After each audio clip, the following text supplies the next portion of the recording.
I found Wise County Christian Counseling under some different circumstances, but the first time my husband sought out Beverly's help, he was dealing with some addiction issues, and he very much wanted to be held accountable and wanted someone that could speak some truth into his life. And so we were so thankful that he found that with Beverly. Later, when his health deteriorated, he and I went together, and I think the focus was just to try to do whatever we could both do to make the situation better for the kids and, support each other through his health crisis. And unfortunately, this story doesn't have the happy ending that we prayed for, and he did lose his battle on November 29th of 2009, and he was 41, and I was 36. I was widowed with 2 small children. And so my next meetings with Beverly were for me, and for me to process all that had happened and to kind of map a path of how to move forward. I would break down sometimes because I didn't feel like I could be everywhere I needed to be as a single mom, and I didn't feel like I could provide. Just through a series of conversations, the thing that stuck out to me was when Beverly just got real honest with me and said the analogy of being on an airplane, and that when the cabin pressure drops, that the oxygen mask will drop, and you're always told to put it on your own mouth and breathe before you put it on your child's mouth.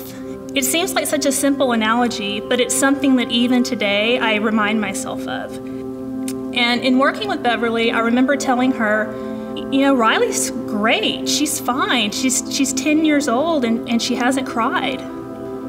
But Beverly keying into that and suggesting that I might want to bring Riley in to see her. I mean, it was a few years ago for me, obviously, but I just remember being so apprehensive about it and not wanting to at the time because I was like, no, I don't need it, I'm okay. I can deal with this by myself, it's okay.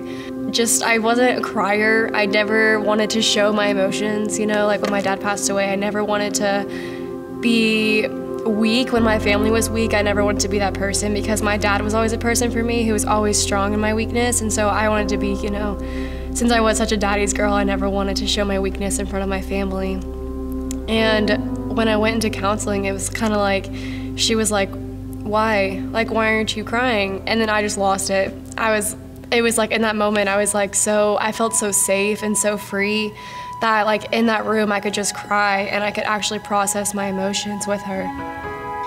We have all these opportunities for support and all of these resources to turn to now, but that's not the case for everyone, and especially not the case for people that live in small towns. And so I just am continually amazed at what Wise County Christian Counseling offers.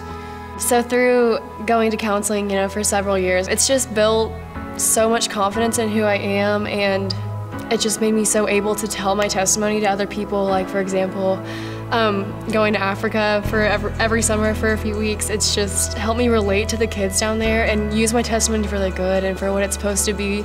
It seems odd now, 6 years later, to be doing this testimony, but I think part of it is we just finally can see the fruit. That the seed was planted with Wise County Christian Counseling, and now we're bearing the fruit.